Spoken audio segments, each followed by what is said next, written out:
view, so you shouldn't see the kids anymore. We are now live.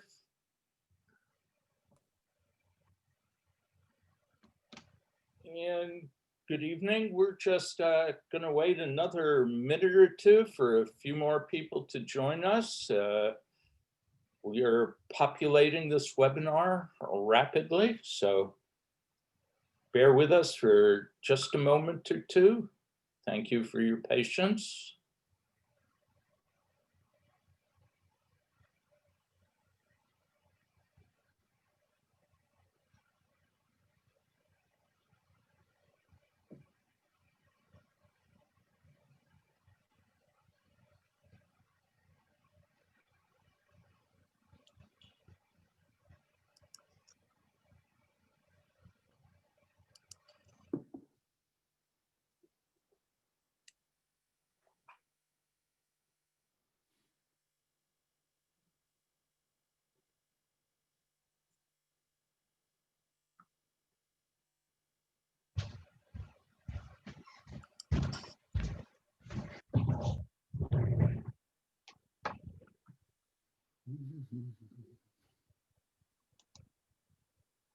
Yeah, we'll just give it another moment or two.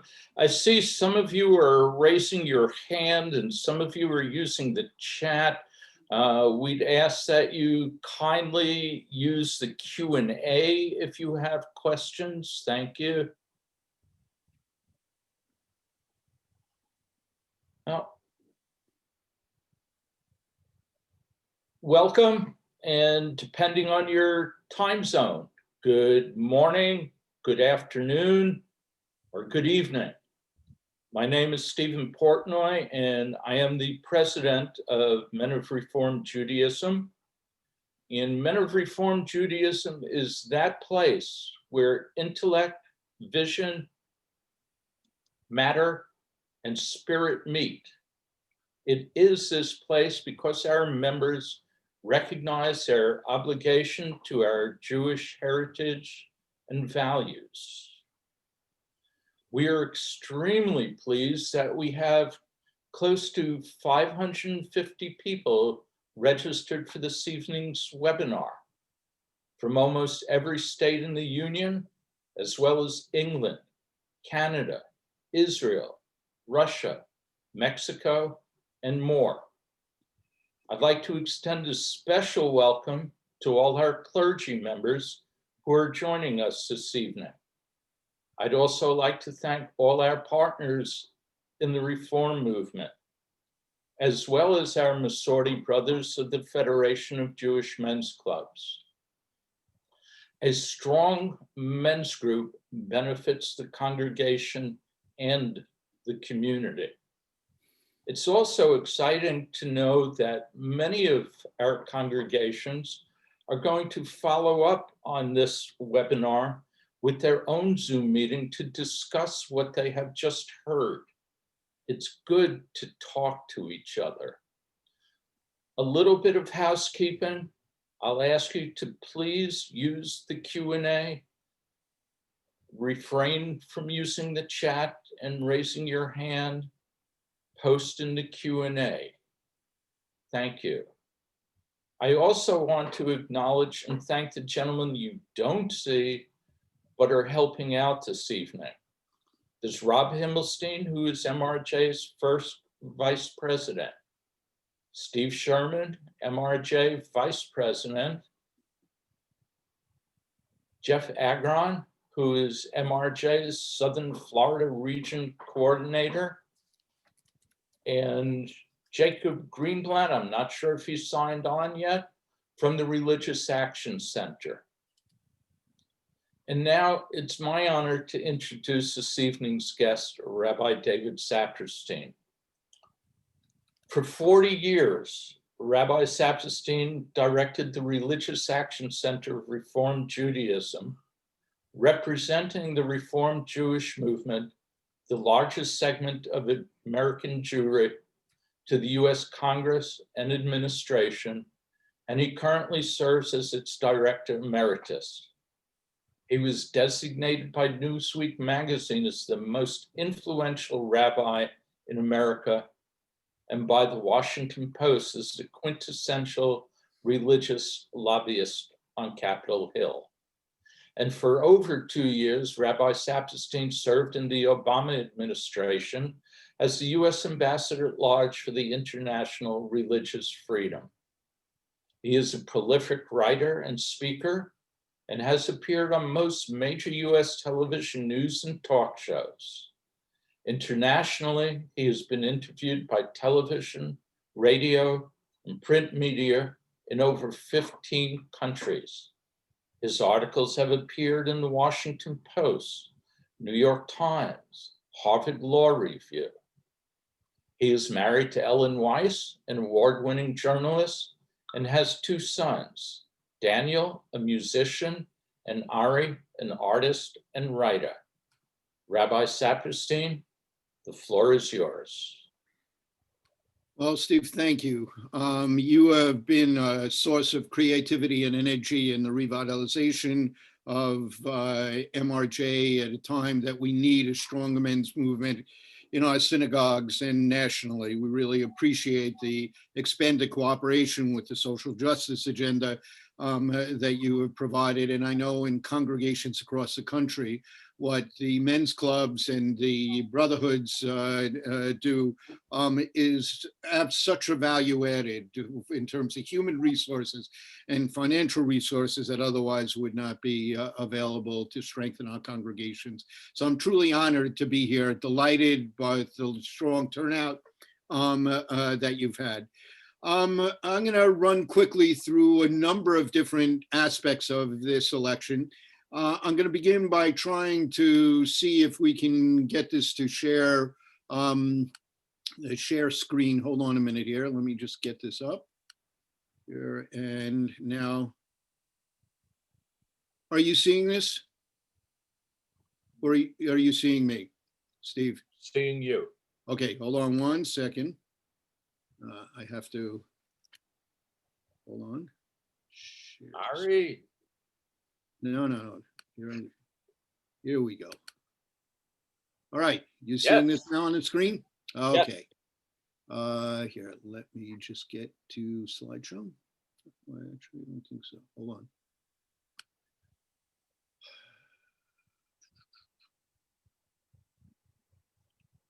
Okay. I need to minimize this. All right.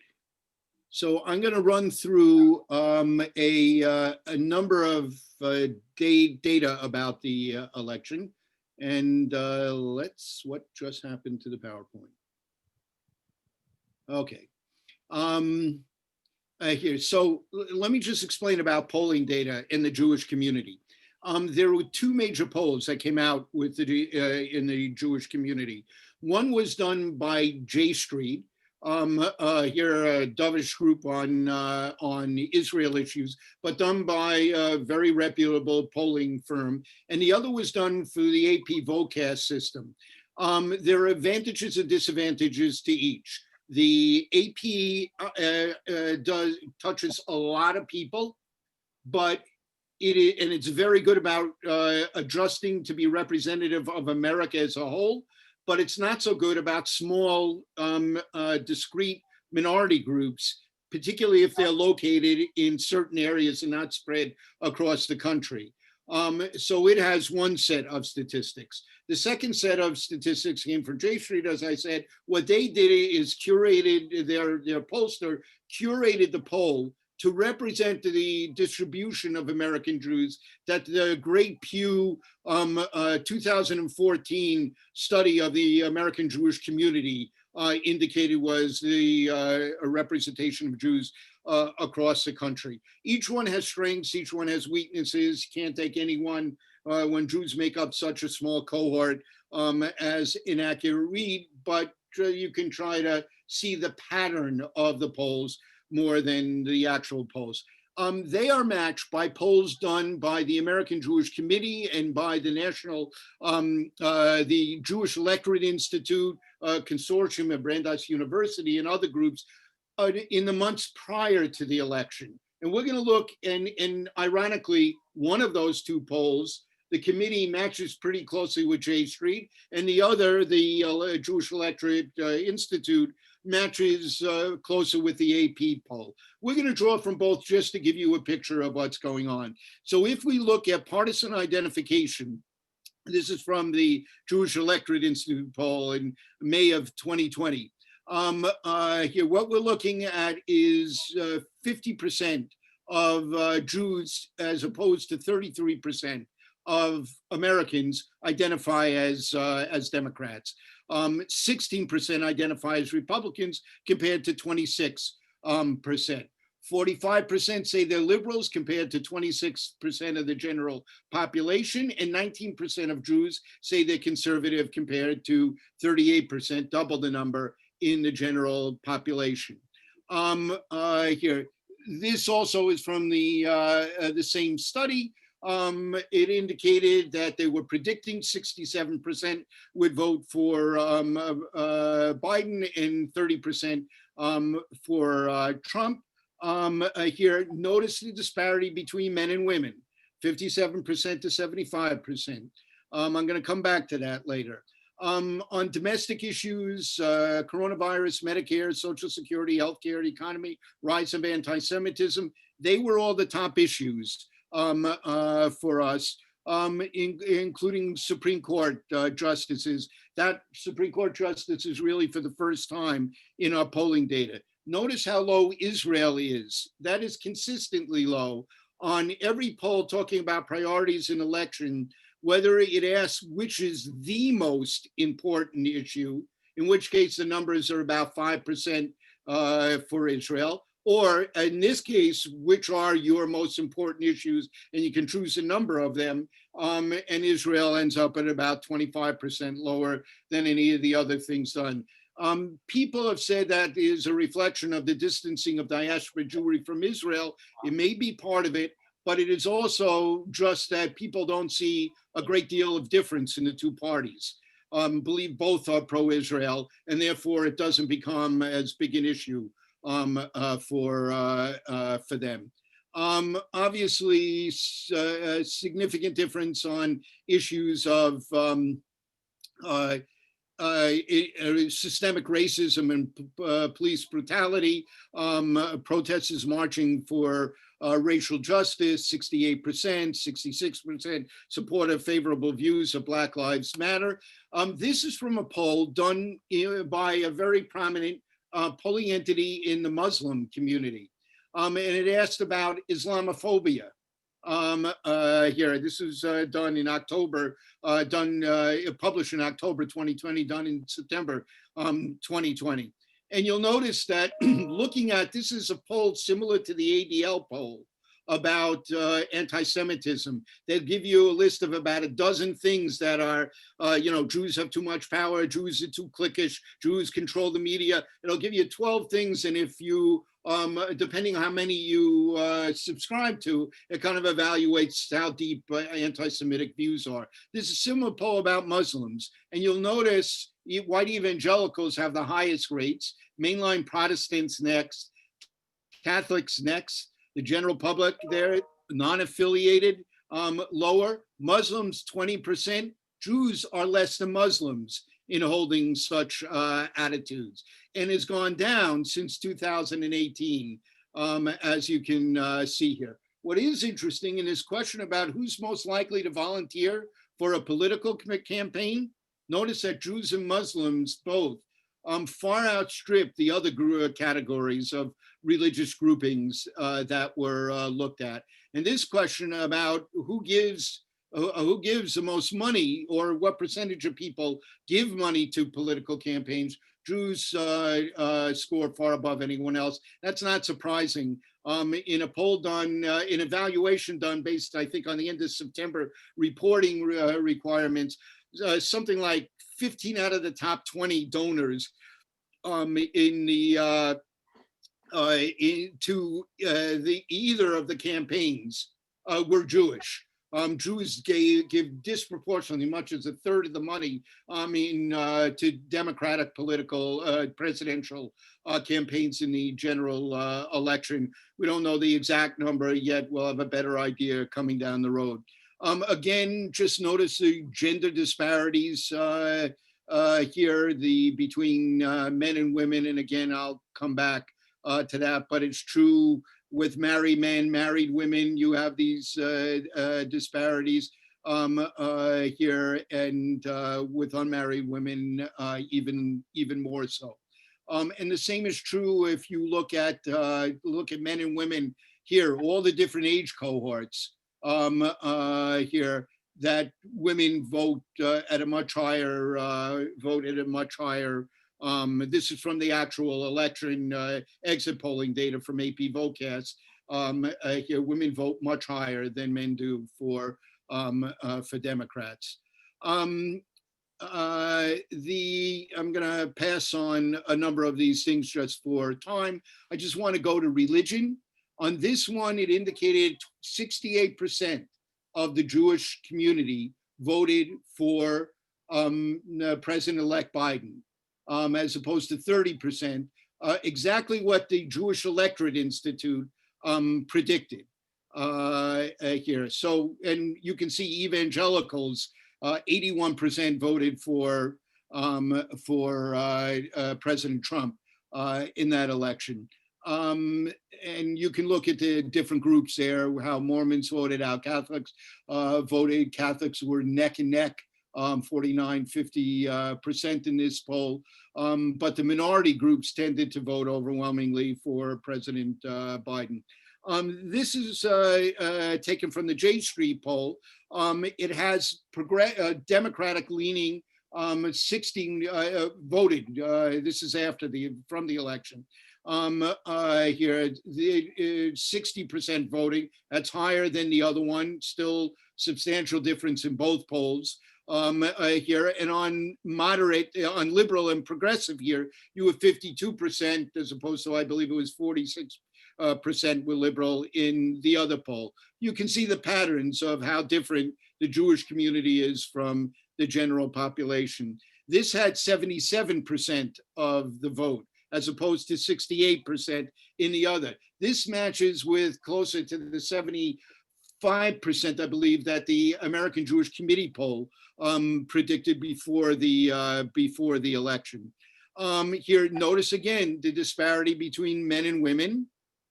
Here, no disparity on age, but a significant disparity, nearly 20 points, between college grads and non-college grads.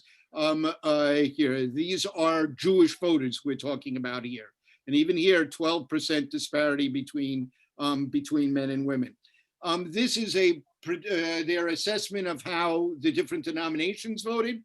You can see that Reform, Conservative, no denomination, all basically in the same ballpark here. The American Jewish Committee poll had conservative Jews and Reform Jews much closer together in the 80s, close to each other here, but the Orthodox community significantly different. The driving forces of that, Israel, they regard in the Orthodox community President Trump much better on Israel. Issues of money going to religious institutions, day schools, parochial schools, to synagogues, et cetera, is a factor. And they're a bit more conservative on social issues and than the rest of the Jewish community is. So that's a quick overview as to what the voting patterns were here. I'm gonna now turn from the screen. I hope you see me again. Yes, Steve? Yes. On this? Okay. So what are the key lessons that we learned from this election? You have your own. Since the chat is open, if rather than a question, you want to toss some of your own ideas about what your main takeaway was from this election, feel free to put it in the chat box and it'll give others a chance to see it. One, the record number of people who voted on both sides of our partisan divides was an affirmation in the American democratic system. That it transpired with no violence on election day and very little while the prolonged vote count ensued was also an affirmation of our democracy. At the same time, this is an alarmingly deeply divided country. It not only has diametrically different views on parties, candidates, President Trump, and policies, but on the very facts we are living with. Is the economy doing well, or is it in deep trouble? Is the pandemic a serious threat, or is it totally overblown? Has the administration handled it admirably or disastrously? Is the country moving in the right direction or the wrong direction? It's hard to remember a time where we were so divided on just basic perceptions and basic facts in our society. Third, whether you voted for President Trump or not, here, I hope there is consensus here that the sustained attack on the integrity of the election system that the president has engendered has gravely damaged the sense of the commonweal, the sense of comity in America, and trust in our most basic institutions. He had every right to pursue legal grounds if he wanted, but the sustained attack under accusing election officials of crimes that there is absolutely no evidence so far of being have any truth that any court has found. Here, even courts that are in which the judges were Republican appointed judges, is an alarming change in this country. Compared to what we feared, and in part because of all the work that public servants and civil society folks, including many of you, the election actually went comparatively smoothly. Here, not many of the efforts on election day of voter suppression that were feared actually worked, although there were years of such successful efforts since the Shelby Supreme Court case before election day that remain a central challenge for our nation. The notion that every citizen should have a right to vote and every obstacle that we can reasonably remove from voting should be removed, should be something that enjoys 100% support in this country. It's very sad that we're as divided on that as we are. Fifth, the polls were just wrong. And because they appear in our key media, which had already been so damaged by years of President Trump's attacks, trust in the news media will now be further tarnished. Repeatedly, there will be serious assessment by, relatedly, there will be a serious assessment by polling experts and journalists about the role of polls going forward and how they should be reported. Clearly, the status quo on that is not working. Six, the gender gap remains a huge factor in this election. In every cohort assessed by the exit polls, women continue to be more likely to vote for a Democrat than men, and 5 to 20% more likely to vote for President-elect Biden over President Trump. Now, the gains among suburban women helped Vice President President-elect Biden significantly. This gender gap remains a huge central challenge for the Republican Party. Conversely, for the Democratic Party, Vice President Biden made advances with blue-collar workers and rural voters, but not nearly as much as was anticipated or hoped for by Democrats. They continued to lose key blue-collar counties in the swing states. If you can picture in your mind the picture of the maps on election eve in the swing states in Wisconsin and Michigan, et cetera, where they showed you counties that President Trump had switched from longtime Democratic counties to a Republican county. In many of the states that swung back to President-elect Biden, President Trump held on more narrowly than he did in 2016, but held on to those changes. Here, it is clear that the Democratic parties have not found a message to reach millions of people who feel alienated by the system and resonated with President Trump's message. And this remains a central challenge for the Democratic Party. President Trump did pick up some increased support from Black and Hispanic voters, mostly from Black and Hispanic men. But those two minorities are still overwhelmingly Democratic voters. The pickup in the Latino community was primarily in southern parts of the Rio Grande Valley area of Texas, and in Florida, in many other states, in North Carolina, in Arizona, in New Mexico, there were pickups for the Democratic Party, but clearly the Latino vote is more in play than Democrats have a right to assume will continue if they're not more assertive in reaching out to those voters. President-elect Biden won by running to the center here, but clearly he has a very strong, more left-wing base that he's going to have to decide how he's going to unite. The key cabinet appointments, while replete with experience, have leaned moderate.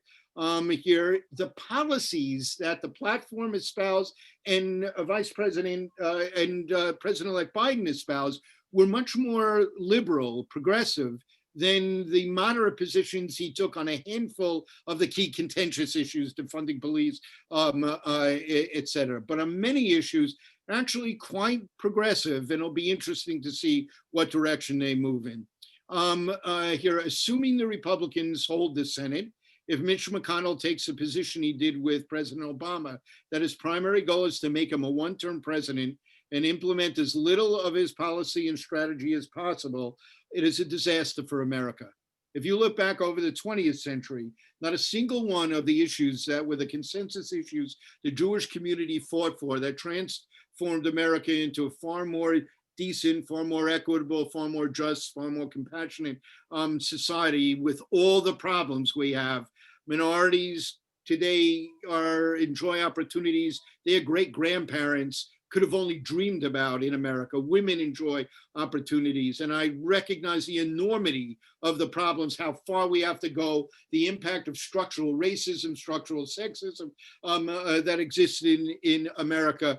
But the advances that came because of a bipartisan coalition of decency on Capitol Hill and a nonpartisan, multiracial, multi-ethnic, multi-religious coalition of decency in almost every community in America. We need that desperately again. And the shattering of bipartisanship in the Congress of the United States, the why of which we can discuss more in the Q&A if you wish, is to me one of the most alarming developments in the history of this country, and one that threatens the survival of the human race in this country if we can't make tough decisions on crucial issues that threaten the existence of life as we know it. And finally, there's good news and bad news on racial issues. The polls show a decided liberal shift among white Democrats on racial issues. Significant increased support for Black Lives Matter, increased support for criminal justice reform, increased support for police reform. What's most surprising, however, is that the Gen Z cohort, the 18 to 29 cohort, does not show a significant increase in support on those issues or for Democrats. Here, the kind of shift that many assumed was taking place. As to the young turnout, even for President Obama, who got large numbers of people, first-time voters in that cohort, only 56% of white youth voted for President Obama in 2012. Only in 2008, when he got them that large turnout, only 51% of white youth voted for President-elect Biden. If we dig more deeply, even into Stacey Abrams' remarkable run for governor in 2018, and the noted support she evinced from young people, we found that it had more to do with the increased turnout of young people of color, or those already identified as Democratic voters, than bringing new younger voters, a higher proportion of younger white voters into the Democratic column. And President Trump did just about as well with young white voters in 2020 as he did in 2016. This is a major challenge for those who want to mobilize our nation to combat systemic racism, and one that will require us to rethink some of our tactics and strategy. I don't need to tell anyone here what happens in Georgia, the turnout that takes place for this election will be absolutely critical in determining the election. And that election in turn will absolutely be critical in determining what the next 2 years are like. Again, if I miss key takeaways that you feel are important, lift them up in the chat box. So why are the divides so great here, and why does President Trump maintain such loyalty? Let me suggest 3 key reasons. First, left behind, there are millions of people in this country, the blue-collar workers, rural workers I talked about, who are left out of the benefits of globalization and often left without jobs because of globalization, who are left out of the gains of the technological revolution, and don't believe for a minute they're going to get retrained into new jobs that have the salary and benefits that they and their parents and grandparents had in the manufacturing industry. And they do believe, quite correctly, if the experts are right, that they will be the first generation in 4 generations in which their children will be worse off than they are here. And in the rural areas of this country, many areas still don't have internet, still need structural improvements here. They too just feel people don't care here, and that frustration and despair creates a fertile field that extremists of all kind are able to capitalize. Secondly, there's a fundamental shift in the demography of America on race, religion, and gender norms. The changes are happening swiftly, and for the silent generation, baby boomers, maybe even Gen X, the America they were raised in seems to be vanishing and changing rapidly. Just consider one datum for time to illustrate the point. In 2008, 12 years ago, 54% of Americans identified as white Christians. There were many more whites and there were many more Christians here, but 54% identified as white Christians. That segment of the community in which white privilege vested above all other segments that were the power in America from the founding of America until today. 11 years later, in 2019, that number had plummeted from 54% to 44%. Everyone knows in the next 30 to 40 years, it's likely we will no longer be a majority white country. And of course, issues of gender identity leave people wondering, what am I? Where am I in this new world? I don't understand and can't control. White Christians, whites in general, are thinking, what happened to the America that my parents, my grandparents knew? How did this happen? Why? Are we, though, who benefit from white privilege, being replaced by immigrants of color? What world will my children know, and what will be their place in it? And along comes a leader who says, I want to make America great again, which translates into, I can bring us back to the America you knew. Utterly impossible, but he spoke to their fears, their hopes, their self-perceptions. And then there are the gender issues that I mentioned before. Just for time, let me just talk about some of the major issues that we face. One, the courts. This president has significantly reshaped the future of the American judiciary for at least one generation. It will be a court that on a whole bunch of issues the Jewish community has consensus views on immigration, on gun control, on reproductive rights, on separation of church and state. Here, we are likely to get, on voting rights, we are likely to get a whole number of decisions that will abandon the entire trajectory of the Warren and Burger courts, expanding opportunity for minorities, expanding opportunity for women here, enhancing fundamental freedoms that we have in this country. We're also going to see an attack on the administrative state, which for people who are progressives, moderates, or old-fashioned Republicans, holds open dire potential consequences. What it threatens is to curtail the ability of the executive branch of the government, all of the cabinet departments, to be able to enact rules and regulations that will implement the laws in ways that continue what the intent of the law hopefully was. And that would be a devastating impact, particularly if you have a deadlock government. It would cripple the Biden administration's efforts to restore a lot of the bipartisan consensus norms that preceded this last administration. So the courts clearly are a serious problem. Secondly, the economy. Let me just say, I'm glad to see that the aid package is going through.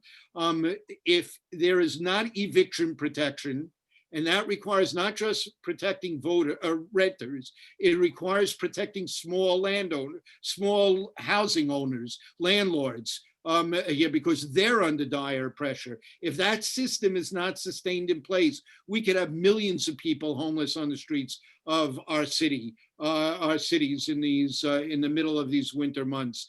The structural problems we face in the economy are enormous, and there needs to be bipartisan consensus to make progress in addressing those issues. On foreign policy in general, we're going to see the Biden administration restore our leadership role in areas we've withdrawn from, leaving a void over the last few years that's been filled by Russia and China. Here, almost everywhere I travel across the globe, I see China doing infrastructure building that America used to do. In the Middle East today, Russia's the only force speaking to both Shia and Sunni here. So we're going to see some real changes. I hope we'll see a reaffirmation, not just of religious freedom that the Trump administration did a great job on, but our human rights as well. We've walked away from our leadership. We've walked away from our leadership on arms control, on climate change. I expect to see the Biden administration assertively and quickly do everything it can to restore a leadership role for America. On Israel, finally, I presume that there will be a stand behind the move of the embassy to Jerusalem, although I expect to see a separate consulate or some diplomatic presence in East Jerusalem to handle relations with the Palestinian.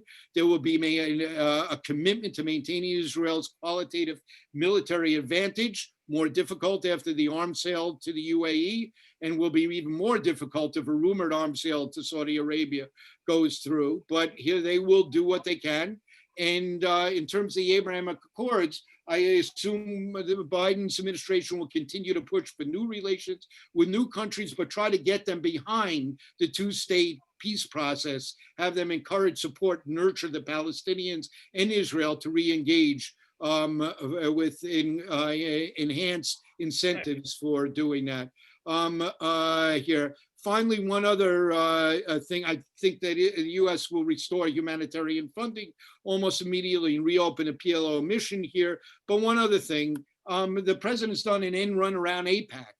Here, turning to Mark Klein and the ZOA, the Republican Jewish Coalition, Sheldon Adelson, evangelicals, and the Orthodox, President Biden will restore relations with the mainstream in the Jewish community. AIPAC will assume a more vital role, but now share that role with IPF and J Street and the Reform movement, the mainstream groups committed to the two-state solution that in ways that would have been difficult to imagine 4 years ago. So these are a quick overview of where we are, and let's open it up to questions and comments. Well, thank you. There's an awful lot there to digest. The first question is going to be an easy one, and that is, will you make the slide presentation available so that we can post it on our website and people can review it at their leisure? I'm not going to make the slideshow available. What I will do is send you the links to each of those studies that each have their own slideshow on a lot of other things that will, I think, fascinate everyone. So we'll make those links available. I'm sorry, I should have thought to do that in advance. I usually do when I do these presentations. Apologies. That's okay. We will post them on our website, which is very easy. It's MRJ, like Reform Judaism, MRJ.org. I'm going to take presidential privilege here. And just between us, and there's a cone of silence on this, if you had 3 minutes to whisper in President-elect Biden's ear, the one thing that would top your wish list that he could do, what would it be? I don't know, I can give you one thing, but I'll just list a handful of them. One is learn a lesson from what the Republicans did about transforming the courts. You need to be assertive in appointing. There are 47 federal district court slots open, 2 circuit slots open. The minute the Biden administration takes office, a number of judges that have held on, older judges who have held on for a Democratic administration, are likely to step down. You got to move as forcefully as possible to push on those nominations and get them through. Secondly, we've walked away from arms control at a perilous time. We've got to reinvigorate non-proliferation legislation. The START treaty that Russia's indicated it will extend for a year. We need to get them to extend for 5 years, and we need to engage China on a non-proliferation regime, a bilateral regime with the United States as well as multilateral. Here, this is crucially important. And finally, in this one, I don't have to say anything to him about it. He's made it clear where he is, both internationally and domestically, climate change. If we don't get it under control soon, it will have devastating consequences. He's committed to doing that, rejoining the Paris Accords, taking a leadership role on the international scene, but also in terms of the infrastructure rebuilding in this country that is so desperately needed, and which the last administration failed to make progress on, despite all of the promises, constant promises they'd be coming out with a plan they never came out with. Here, he has made it clear he is going to make green technologies a centerpiece of the new infrastructure component of revitalization of the economy, and I would commend him for it. So those would be the 3 things that I think are just existential in terms of what America is here and what it needs to, the role it needs to play. Okay. The deep political divides that have helped promote misinformation and erode civility. What role do you think the Jewish community can play in restoring civility in the political process? I don't know any one segment can make a difference, but we can start in our own congregations. Here, the consensus views of the Reform Jewish movement and the Jewish community in general, overwhelmingly pro-democratic, overwhelmingly liberal and progressive in their views. In every one of our synagogues, we have people who are moral people of integrity, who see things differently than we do, and have supported President Trump, or even if they were non-Trumpers, deeply committed to the Republican Party, hold more conservative views.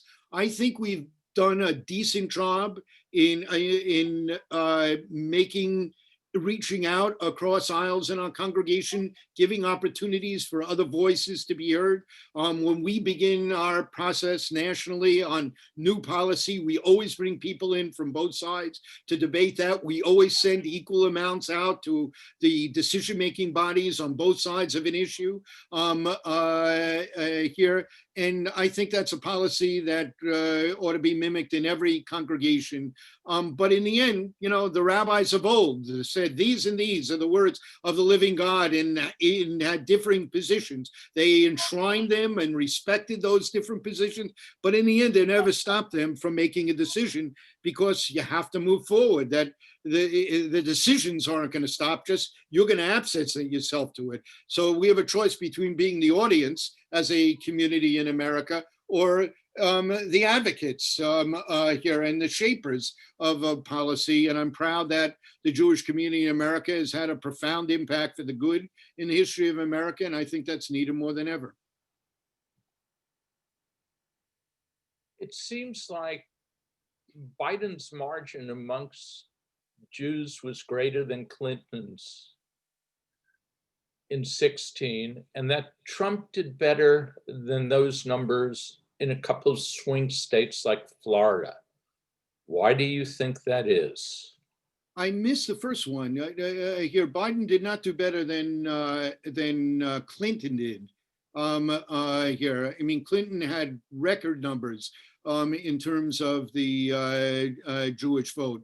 You know, getting up into the levels that Franklin Delano Roosevelt had. The level that if Jashi's right, that 77 level, then you're in of Obama's first election, not his second one, where it fell down to 68%, and Vice President Gore when he ran for office here. So, you know, in general, the Jewish voters remain pretty consistent in the 20th century. The last time a plurality of Jews, not a majority, a plurality of Jews voted for a Republican candidate for president was Warren G. Harding in 1920. Here, and we remain pretty consistent over the years in that regard. Here, Florida has a higher percentage of Orthodox Jews. Then so does New York, obviously, but the population is the more liberal populations of New York are just much larger in the Jewish community and in the general community. So you didn't feel it so much. But the Orthodox Jewish community has voted more towards President Trump everywhere, as we saw from the diagram that I had up, from the slide I had up. But also older Jews will tend to lean more towards a Republican president. Again, overwhelmingly Democratic, but more. And those two things, Florida has a lot of older people here. So that those two things, I think, are the factors in Florida. Florida's turned out to be kind of a strange entity in the political system. So if somebody has a better answer that has avoided many of the analysts about the why of Florida, love to hear it. Okay. I just want to say that we're not going to be able to get to all the questions that have been raised here this evening, which I think should be rather obvious, but we do thank you all for your questions. Are you concerned about the strength of the anti-Israel wing of the Democratic Party? It's really fairly small. Here, if you're really talking about anti-Israel, people that would qualify as anti-Israel, it's very small. The Democratic Party is very dovish. It's sensitive, it regards itself pro-Israel, but there's a higher percentage of people who see themselves also as pro-Palestinian and just believe that both sides are at fault in terms of the failure to move the process forward. It has not led to any serious effort to change the special relationship with Israel, to any special effort to cut the aid package to Israel. The voices that call for that are very, very small. I don't think there's going to be any significant change. And in President Biden, you have somebody who even, you know, conservative Israeli leaders said is one of the most pro-Israel political figures over his 40-plus year career that we have seen in America. And I know the foreign policy team, including Tony Blinken, who I work with when I was in the administration, he could not be more, you know, more strongly committed to Israel's security and to the well-being of Israel. He just believes that a two-state solution, which is the official policy of the Reform movement, the two-state solution is absolutely indispensable to ensuring that security in the decades to come. All right. There has been a lot of commentary that, quote, mainstream Jewish organizations were blind or blindsided, depending on your point of view, to anti-Israel and anti-Semitic leanings of the left, in quotes. Do you believe that the Jewish community needs to do a better job at calling out and speaking about those who are on the left that are anti-Semitic or anti-Zionist? Anti-Semitism, again, I don't think being anti-Zionist per se necessarily makes someone anti-Semitic. Here, if anti-Zionist means that Jews here are denied the same right to have national expression for their identity that other similarly situated groups do, then it crosses the line into anti-Semitism. But anti-Zionism can mean different things to different people. Anti-Semitism needs to be denounced and delegitimated wherever it raises its head, wherever on the political spectrum it raises its head. I mean, you know, what happened in England with Jeremy Corbyn and with the Labour Party was deeply distressing. Glad to see more and more people, they're either number of left the Labour Party, but the Labour Party is beginning to take steps to address this. And if they don't, it's going to further split the Labour Party there. So in the United States, here, as I indicated, I think the percentages are small. Here, obviously, the reform movement with its liberal political views lives amongst coalitions all across the country here that are liberal and progressive, involve people on the left, voices that are anti-Israel get raised, and almost universally, they get pushed down by the broader coalitions of which we are a part. Here, I don't believe we ought to leave coalitions because an anti-Israel group joins the coalition, because if we do, we leave a vacuum they can then try to fill and move those coalitions away from sticking to what their major focus is. You know, it's been a successful strategy for us so far, one I've advocated and led the way on in the last 40 years. Our presence in those coalitions is prevented from being taken over by the minority of voices that may be anti-Israel. So anti-Semitism has to be denounced everywhere. So for example, Barry Weiss, I have enormous respect for Barry Weiss. I like her personally. Here, I think she raised alarm bells that needed to be raised, but her experience suggesting this is really widespread here just doesn't match with anything I or my rabbinic colleagues across the country report to us. It is what it is, and it needs to be addressed before it metastasizes into something much larger. That's Barry Weitz's warning to us, and I agree with that. I just don't think it's anywhere near as prevalent or common as she's indicated. I would also point out that there are almost no examples in the United States of anti-Semitism from the left turning into violence for us here. Anti-Semitism from the right is anti-racist, anti-Muslims, anti-Semites here. That's where overwhelmingly the violence happens. There's a handful of incidents from the left in the United States, but many, many incidents and far more violent coming from the right.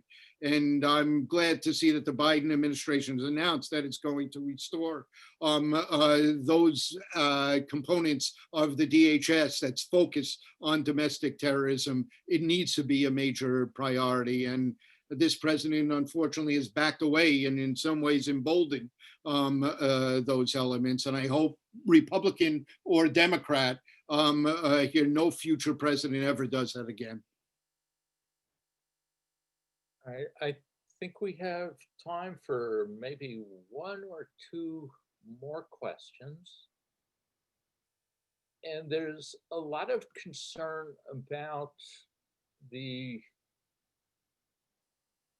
possibilities of President Trump's reactions. And do you think it's possible?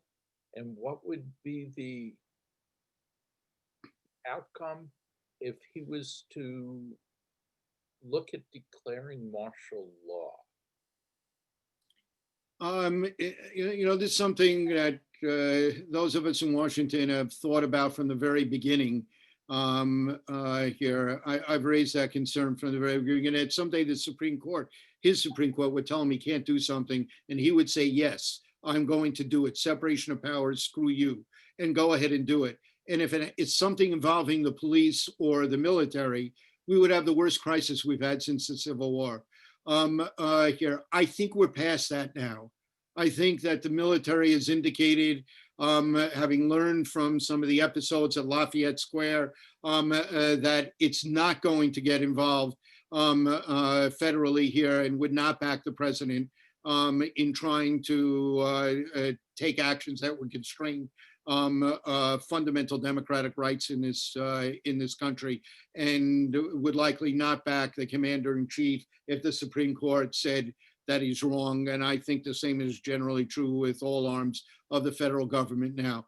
But I've been wrong about this president before, and his ability to get the country to do things that we never thought would be possible. So I never want to underestimate President Trump's abilities, and it means we all have to be vigilant, and our elected officials have to be pushed to stand up against any such effort. Okay, last question for this evening. One of Men of Reform Judaism's signature efforts for last 25, 30 years or more has been reform on campus. And the question is, what do you see as the threat to our students on college campuses from various organizations that are trying to, for lack of a better term, stifle free speech? Very complicated issue, crosses over to what you asked about the left before. Here, the kind of problems that were alluded to in the questions earlier are more commonly felt on college campuses, university campuses, than anywhere else in American society. Although on far fewer campuses than is often the common impression. And in general, they don't succeed. Very few universities have supported BDS here. All of the campaigns there have not made a big impact on what universities actually do. In most cases where groups have tried to quash pro-Israel voices, they've not succeeded in doing that, et cetera. But it is intimidating to our kids on campus to face the intensity of some of the people on the left who have a kind of critical theory view of fundamental rights, that free speech, let me try to explain their position in 30 seconds, that free speech is not really free, that the structures of repression in this country are, and structural racism in this country of all kinds is so strong here that when you invite right-wing forces that represent forces of repression on, it becomes part of the structural repression of it. You're not dealing with equal kind of situations. And therefore, there's an obligation to curtail some of the right-wing voices that might be heard, that also sometimes translate into Jewish voices regarding Israel, which we think is 100% wrong. We fight against it. MRJ's efforts to be supportive of our students, NIFTY's efforts to better prepare our students, the work we do at the RAC with Letakin Seminar, trying to better prepare our students to how to address these issues on campus. All of this is essential to what we have to do.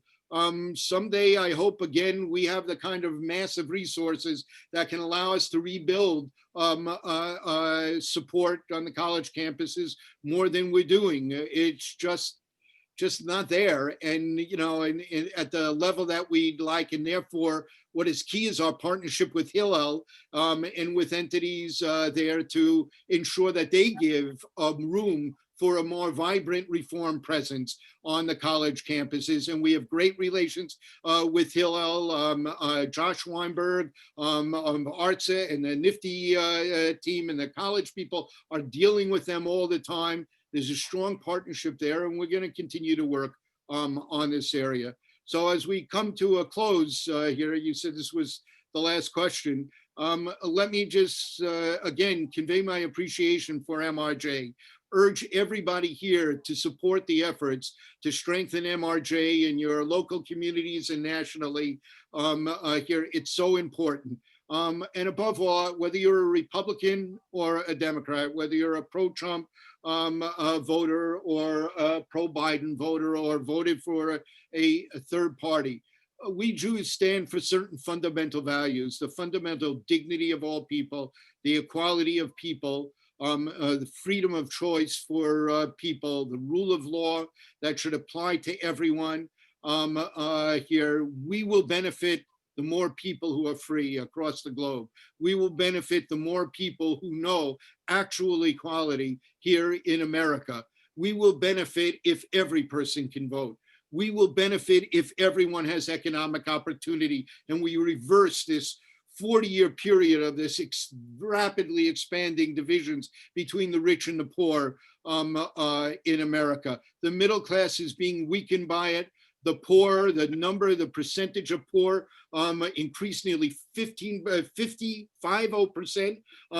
from the year 2000 to 2015, when it flattened out and began to decline a bit as we came out of the 2008 crisis. But that's millions and millions and millions of people who are still falling through the crack here.